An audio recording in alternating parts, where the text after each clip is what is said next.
All right, well, I want to thank everyone for coming out today. Today we're going to provide you with something that you all aren't used to with respect to congressional investigations, and that's evidence.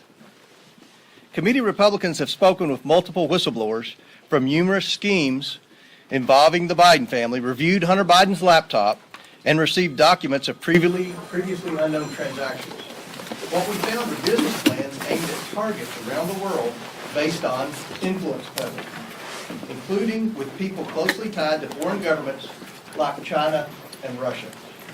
We also found plans based in the United States where the Biden family swindled investors of hundreds of thousands of dollars, all with Joe Biden's participation and knowledge. In 2019, shortly after announcing his campaign for president, Joe Biden told the American people he had nothing to do with and never had conversations with his family about their business dealings. That was a lie. Whistleblowers described President Biden as chairman of the board for these businesses. He personally participated in meetings and phone calls. Documents show that he was a partner with access to an office. To be clear, Joe Biden is the big dog. This evidence raises troubling questions about whether President Biden is a national security risk and about whether he is compromised by foreign governments. Despite the president's claim that he wasn't involved in Biden family business schemes, these photos show Joe Biden meeting with his family associates while vice president. Committee Republicans have identified over 50 countries the Biden family sought businesses in. On the international side of the Biden family business, the deals were often led by Hunter Biden. And that map there behind the play shows all the countries where the Bidens had a footprint in international business dealings. The investigation reveals a family that engaged with some of America's most powerful adversaries, planning to sell one of the largest sources of cobalt for electric vehicles in the world to the Chinese, for example.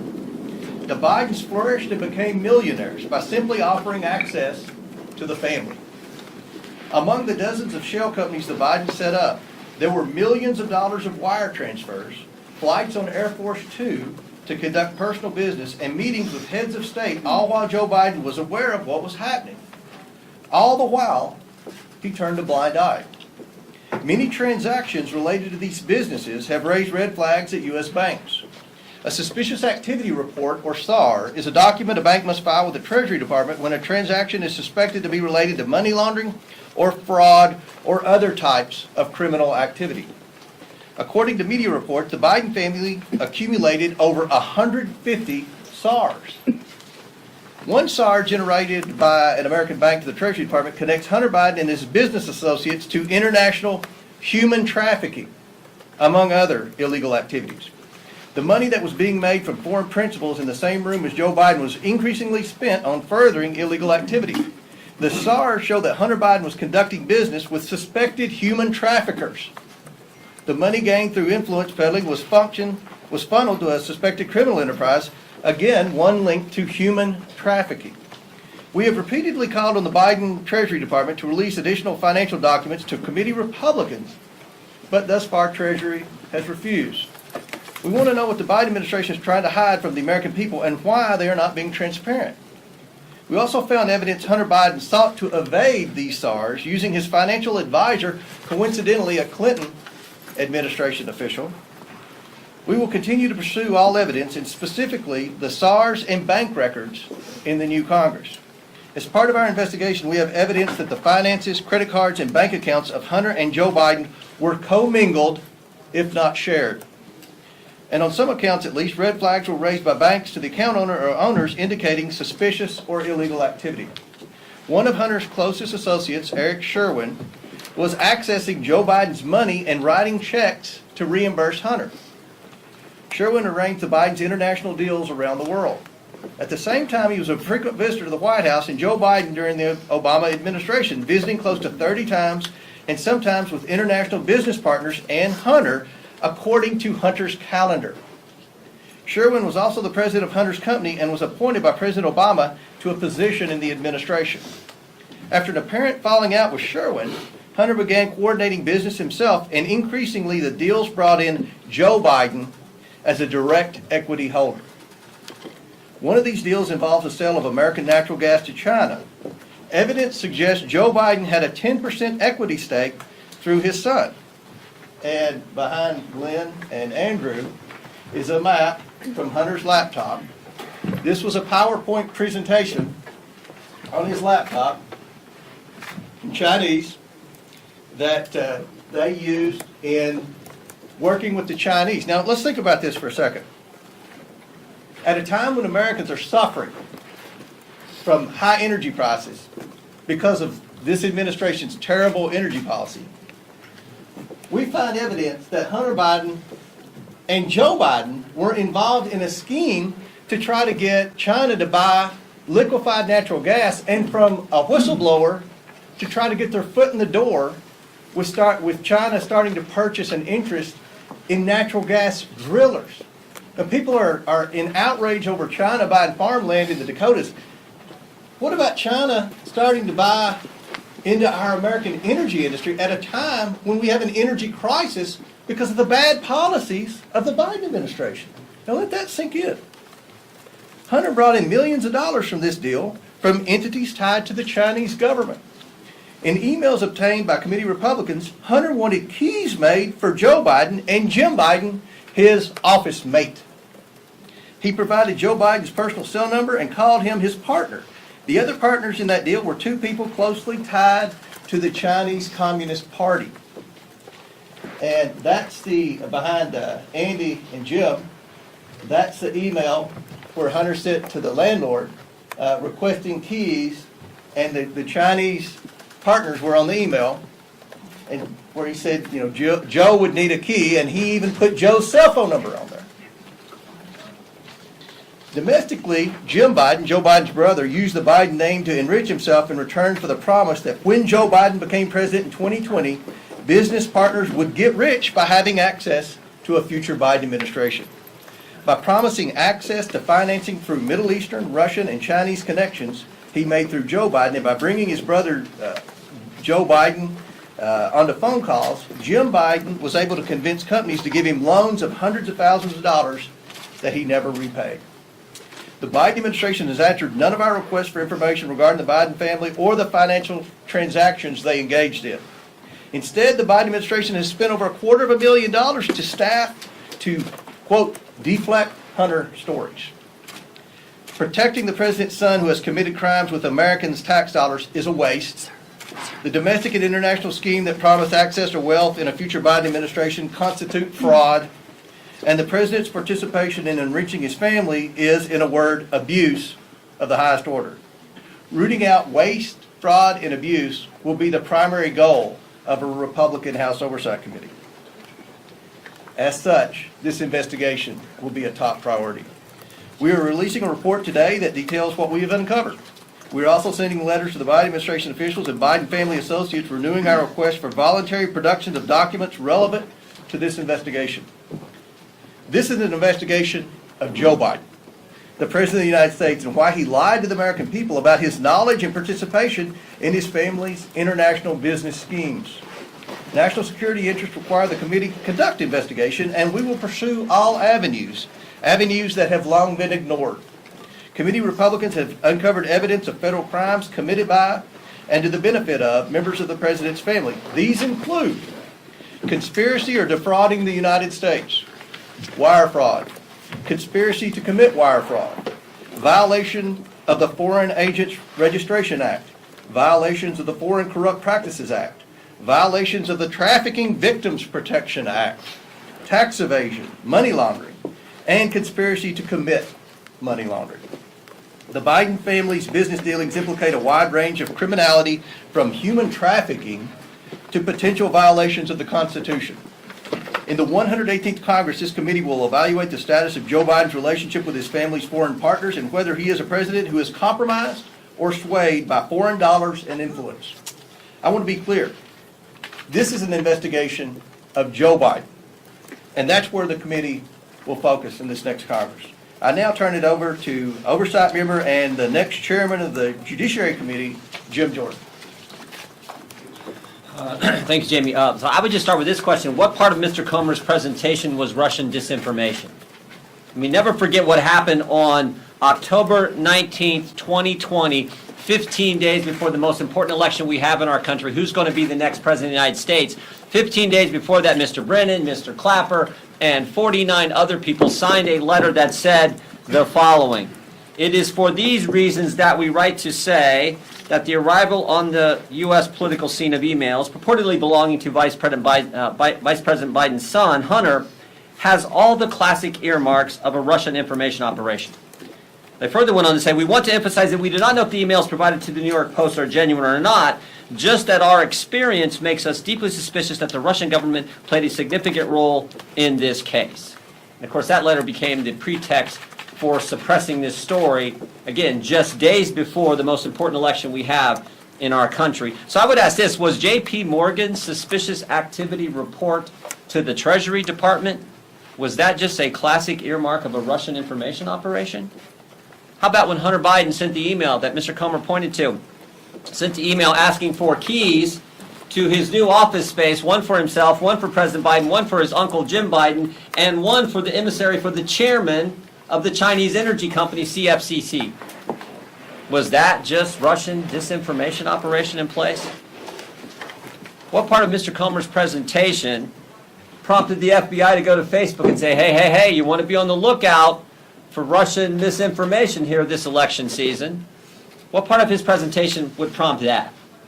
And I think it's also important to understand, never forget how this story has changed. I mean, think about this. When it started off, it was, no, it's not his laptop. It's not his laptop. Then it was, well, it's his laptop, but remember, it's Russian disinformation and no one did anything wrong. Then it was, well, maybe he did something wrong, but President Biden didn't know about it. And now it's, well, maybe President Biden knew about it and was involved, but it didn't influence his decisions. In fact, yesterday, there was a story in Politico which said that. The story in Politico yesterday, investigating the investigators, dim strategists to launch counterpunch to House GOP. Story in Politico yesterday, here's what I said in there. Quote, no evidence has publicly emerged that Joe Biden's decisions were affected by his son's business dealings. Wow, we've went from it wasn't his laptop and it was Russian disinformation to, oh, whatever was in there didn't affect the president's business dealings, even though he was involved, even though the laptop was real, even though it wasn't disinformation. That's how far we've come. So I think I think there are all kinds of questions that need to be answered, and we're determined to get there. Here's some of them that I have. Did the FBI brief Twitter as well? We know they briefed Facebook. We know that had an impact on the election. There's been surveys done where thousands and thousands of voters across this country said it might have impacted their decision in the election in 2020. Did the FBI brief any of the 51 former intelligence officials who signed that letter? Again, that letter that became the pretext for suppressing this story. Who did the briefings? Who briefed Facebook? Here's a name that I think is interesting. Timothy Thibault. So Mr. Thibault, now remember, we just did a report 2 weeks ago, Judiciary Committee, a report that talked about the political influence and the political shenanigans going on in our Justice Department based on 14 FBI agents who've come talk to our office as whistleblowers. One of those agents said, and this is the term he used, he said, at the highest levels of the FBI, specifically the Washington field office, he said it's rotted to the core. Not talking about rank and file agents. They're doing good work. Talking about the top people at the Washington field office. We had another whistleblower who brought up the name Mr. Thibault and said Mr. Thibault is pressuring agents to catalog and categorize cases in a specific way to satisfy this narrative about domestic violence extremism. But what's interesting is a different whistleblower, one who didn't come to our office, a different whistleblower who went to Senator Grassley's office, said that Mr. Thibault, by the way, the head of the special agent in charge at the Washington field office, Mr. Thibault is also the guy who suppressed information about the Hunter Biden story in October of 2020. I'd like to talk to Mr. Thibault. In fact, we have asked to talk to Mr. Thibault. Even though he said publicly, I welcome a chance to answer questions, he's refused to come in and talk to us. That's someone we need to talk to. Why has the Biden administration suddenly changed their position on suspicious activity reports? Used to be, Mr. Comer wanted to see him, any member of Congress, any chairman wanted to see him, any ranking member wanted to see him, any member of Congress, any committee, you got a chance to see him. Suddenly, no, we can't see him. I think Mr. Comer and our team at the Oversight Committee would kind of like to see the other 148. They've seen 2.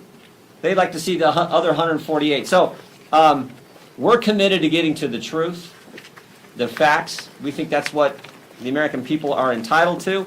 We're gonna try to help Representative Comer and the team here at Oversight with our work on judiciary, but with a specific focus on what the FBI was doing. We know these 51 former intel officials, they got security clearance. How often are they talking to the FBI? Are they talking to the FBI? Who's doing the talking? Who's doing the briefing? Were they briefed? There's so many questions that need answered so we can get to the bottom of this. And the final thing I would say is this. A colleague of mine said this in a committee hearing a few weeks ago, Mr. Gates. He said, when is the FBI going to quit interfering with elections? 2016, they spied on President Trump's campaign. 2018, it was the Mueller investigation. 2020, they suppressed information about the Hunter Biden story. 2022, they raided the president's home 91 days before the election. Maybe it'd be nice if the FBI and the Justice Department just stayed out of it and let we the people decide who we think should represent us, who we think should lead us. That's supposed to be how America works. So this is the focus on the Judiciary Committee, the political nature at the Justice Department, and the linkage now to what was happening with the Hunter Biden story. Again, just 15 days before we have a presidential election. We'll be happy to answer questions. Anyone on the committee will be happy to answer questions. Yes, sir. Are you also putting the FBI on notice for not bringing, and the Department of Justice on notice for not bringing any charges? And let me be very clear. Jim said this, but Jim's going to answer that question. The Oversight Committee, we are focused on the bank records moving forward. The Judiciary Committee is going to be focused on that, and Jim's going to answer that question. No, we're not putting anybody on notice. We just want to get the truth. I mean, that's why we issued a 1,000-page report 2 weeks ago that talked about. So I've been in Congress a few years now. I've never seen anything like it. 14 agents come talk to us while we're in the minority about how political that place has become. Talking about the purging going. These are terms they use, not we. Purging going on, purging of agents. The pressure to categorize cases in a political fashion. The putting the threat tag label on moms and dads who show up at school board meetings. We know of over 24 parents who were investigated, no one charged. But think of the chilling impact that has. You show up at some parent's home, you talk to them because she's in the group Moms for Liberty as an example. You talk to them, think of the chilling impact that has on other parents. So that's what we're interested in getting to the bottom of. And the only way you can hold people accountable and hopefully stop the behavior is to present it to the country. That's what we got to do. So we're committed to doing it in an aggressive fashion, but in a way that's consistent with the Constitution. Thank you. We know that the Department of Justice and FBI has been investigating Hunter Biden since 2018. How do you know that these claims that you are laying out in your remarks today and some of the examples that you have up here aren't claims that have already been fully investigated by those federal prosecutors? Maybe they had. We don't know. And can I follow up with the map that you were referring to? When was that PowerPoint from? That PowerPoint was from what year? Do we know exactly? I think it's in your packet, but in 2017. So my follow-up there is, if this is from 2017, what is the connection to, the current energy crisis now, if that was years ago? Are you real? I mean, Joe Biden says he's going to stand up to China. Joe Biden says he's going to rewrite our whole energy policy, America first. And he was a 10% equity owner in a company whose sole mission was to purchase liquefied natural gas from the United States and try to take over the natural gas industry in America through natural gas wholesalers and natural gas drillers. I mean, I don't think Joe Biden's been honest to the American people about that. And I think that's a question you all need to ask at the next White House press conference. We didn't know about your involvement in a Chinese energy company. Does that in any way, shape, or form impact your energy policy? And that's something that I think every American deserves answers to, especially at a time when we're faced with record high energy prices because of Biden's energy policy. Yes. Will your committee call Hunter Biden or anybody in the Biden family to testify in an investigation section or subpoena? Yeah, we would love to talk to people in the Biden family, specifically Hunter and Jim Biden. I think the most important thing for us right now is to get those bank records. I mean, we have 2 suspicious activity reports in hand now, not because of the Biden family and certainly not because of Janet Yellen at Treasury. These suspicious activity reports are very detailed. And these aren't from little banks like in my part of Kentucky. These are, Wells Fargo, JP Morgan. So these suspicious activity reports, and I don't think from day one, a lot of people in the media understand what a suspicious activity report is. Just so you know, suspicious activity reports were created after September the 11th as a way for the government to be able to track foreign transactions into American terror cells. Over time, it's expanded to include things like money laundering and other types of criminal activity. Because when, in September 11th, remember, the banks knew that these terrorists were getting wire transfers from Saudi Arabia, but the FBI and the federal authorities didn't. So that was how these were created.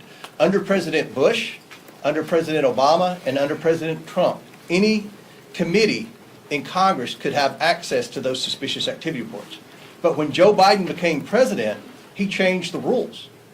Now, does anyone here doubt my suspicion that he changed the rules because his son and possibly himself had 150 suspicious activity reports? Are we the only ones that find that odd, that Joe Biden would change the rules when he became president? In fact, Maxine Waters had legislation to change the rules back. She didn't know why he changed the rules. And she had a bill, and part of the language in the bill was to override that rule and give Congress the access to those suspicious activity reports. I actually voted for Maxine Waters' bill because that was in there, and I don't vote for a lot of Maxine Waters' bills. So, yes. Thanks, Congressman, for doing this. A question for both of you. I'm wondering if you might be able to confirm that your committees will be investigating Speaker Pelosi and the Department of Justice for their treatment of defendants jailed in connection with January 6th, a promise that potentially Speaker McCarthy made to the House Freedom Caucus earlier this week. He's the Department of Justice guy. We're focused on, you saw our report, well, maybe didn't. I hope if you didn't, you take time to read it. We're focused on how political our Justice Department has become. It's not a question of if they are political, they are. They're making decisions on a political basis. We're going to look at all that. What about Pelosi and the treatment of we're looking at, January 6th we're looking defendants at specifically? umbrella of political operations at the Justice Department, all the way back to the very first whistleblower came to us over a year ago. About a year ago, I should say, regarding the school boards issue. So we're concerned about anything that is being done in a political fashion at the Justice Department. Because remember, you got to step back. It's supposed to be, in this great country, the greatest country ever, it's supposed to be equal treatment under the law. And when you have a Justice Department that's not following that fundamental principle I think that sets our country apart from all others, that is a major problem. So you think the January 6th insurrectionists have been wrongly imprisoned? I didn't say anything. All I said is we're going to look at the politics at the Justice Department based on the fact that we have had 14 different, actually more than 14 now, whistleblowers come talk to us. That's what we're going to focus on. And my last question is just, what are the grounds to If we investigate? can keep it about Hunter Biden, this is kind of a big deal, we think. If we can keep it about Hunter Biden, that would be great. Some Yeah, Republicans. go. I just wanted to piggyback, because she said that for January 6th, just what you plan to do with the January 6th investigation. It seems like you guys I think also have that's a questions question, for the FBI. I think that's a question for Kevin McCarthy. That, we're focused on a lot of investigations now. I've been very transparent with the media on it. That wasn't one of them, but yes. Okay, so can you kind of preview how this is gonna play out? So it sounds like your focus initially is gonna be on these suspicious activity reports, which you endeavor to receive somehow. Is that gonna be through potentially subpoenaing a bank? And then once you receive those, is that are you expecting a smoking gun from that, or is that gonna lead to more avenues? And then finally, what deliverable are you expecting? Another report? Or is this do you see this terminating as some sort of referral? How do you see this playing out? Well, obviously, with the two that we already have, they've And opened. how did you get those? Well, we can't reveal our sources, but the two are on the internet, so you can dig and find them. They're out there, but we verified they're 100% factual. And I'm not questioning that, Right. but if you got that from an individual, why would that individual have two? That's a great question. I'm glad you asked that question. Because, again, I don't think a lot of people in the media and in Congress, for that matter, understand the suspicious activity report. Byron Donalds does. He's a financial expert. I've had the honor of being on a bank board. When you get a suspicious activity report, it flags every account that's had a transaction within a certain time period. Am I right, Ron? So the suspicious activity report that we have shows where Hunter Biden purchased whatever with the escort service. The escort service then paid the prostitute. And then the bank implies that the escort service is under suspicion for human trafficking. We see where the escort service is from, the prostitute's from, she's not from the United States. Again, I don't want this to be about the prostitute. Here's the thing, Hunter Biden isn't this innocent guy that just got a bad rap because he had a drug problem. And the Republicans don't need to waste any time on Hunter Biden. We're not trying to prove Hunter Biden is a bad actor. He is. If anybody wants to disagree with that, then there's nothing we have to talk about. Our investigation is about Joe Biden.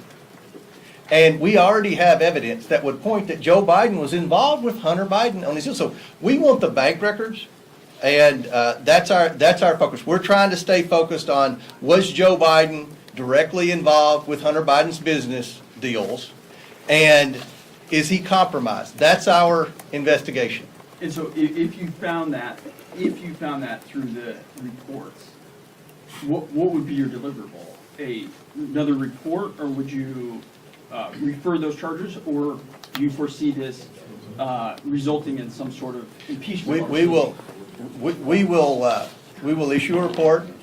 We will hand over any potential criminal activity to the appropriate authorities, and that's what we do. We investigate. No, we're a legislative body, so the liberals, we may need to change the disclosure laws. We may need to look at this investigation started because of the concern with big tech, FBI talking to big tech suppressing, throttling back information that we, the people, should have had access to when we're getting ready to make the most important decision we make as a country on who's going to lead us. That's where this starts. So do we need to change Section 230? It's all about the legislative purposes.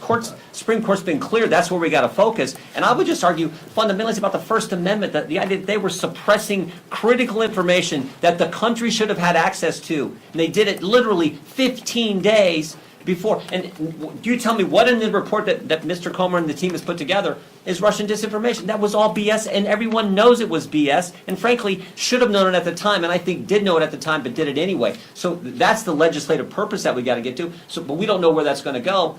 That's what we're trying to do. Mr. Comer. Yeah, some Republicans have questioned the timing of this. Why make this your very first visible order of business, investigating President Biden and his family? If you look at the commitment to America, there were 4 tenets of that. The fourth was to hold this administration accountable. That's the job of the Oversight Committee. I know some in the media have said, well, this is what the Republicans, their whole sole focus is. This is the focus of the Oversight Committee. Now, I know Kevin said the first legislation we're going to vote on is to repeal the 87,000 IRS agents, to reduce the size of government, because that's tackling inflation. We have inflation because the Democrats have spent too much money. So we have a legislative agenda, and we're focused on a lot of things in Congress. But from the Oversight Committee, we're in charge of investigations. We feel that this is of the utmost importance. And to follow up, do you expect cooperation from the Biden administration and when it comes to the Justice Department, which is also investigating Hunter Biden? If the DOJ doesn't cooperate, what means do you have at your disposal right now to get the information that they've uncovered on him? So, just on cooperation, well, first, they haven't responded to any of the correspondence, any of the letters, any of the inquiries that came from Ranking Member Comer. Second, they changed the suspicious activity report process and protocol. And third, they've now set up a committee, according to reporters, I don't know, maybe they're in this room, the report in Politico, that said, oh, they set up a committee to attack us and to come after us. So, I don't know, you guess. They're probably not gonna work with this too well. But they what certainly means have. do you They've have done at things your that really are disposal? unprecedented, changing the SARS and setting up that's pretty impressive. Shouldn't Can I President follow up on Biden SARS? be forced to come and testify Look, Capitol Hill? I would say one other thing. One of the most important things we can, I guess I've said it a couple times, one of the most important things we can do is do the work that needs to be done so that we can hopefully have a Justice Department that doesn't operate in a political fashion.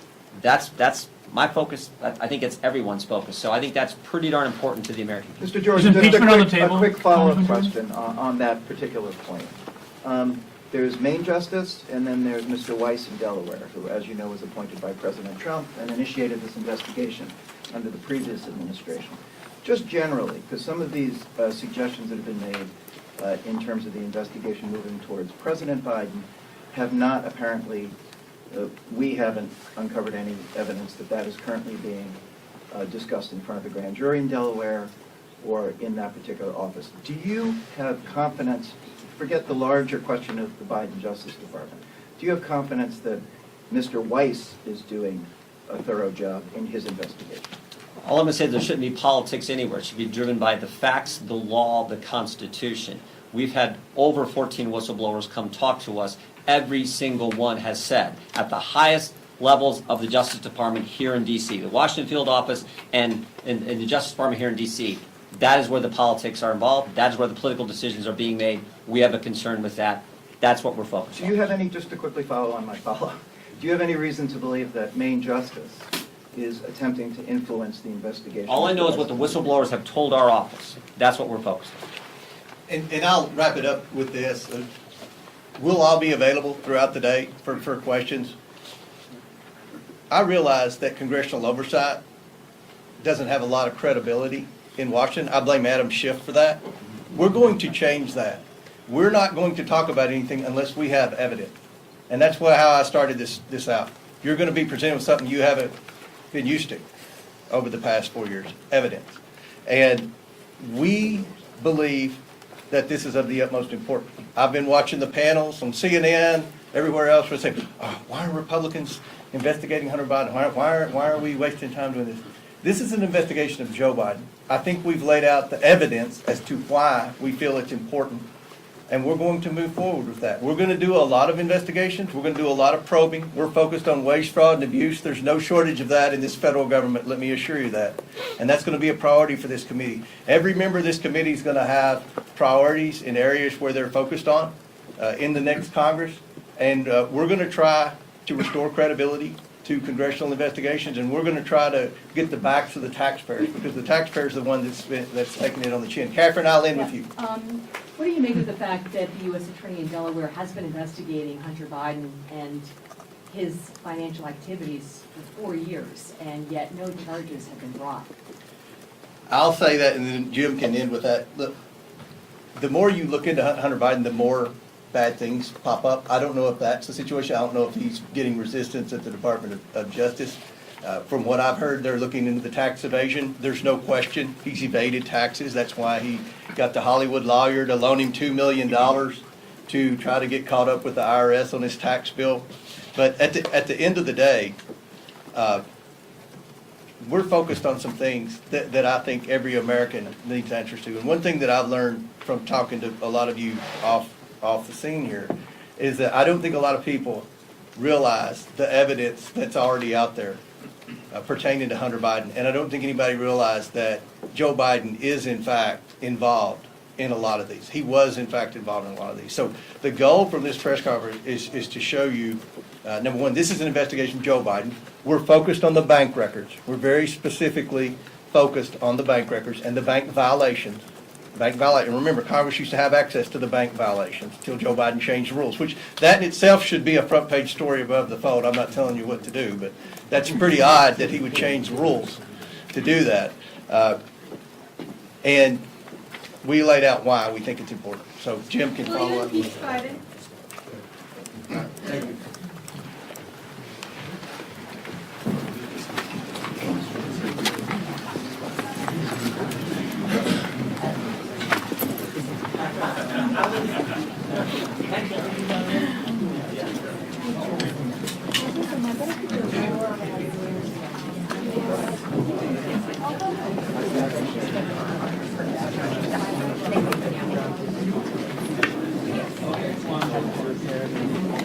Earlier when they did a mic check before the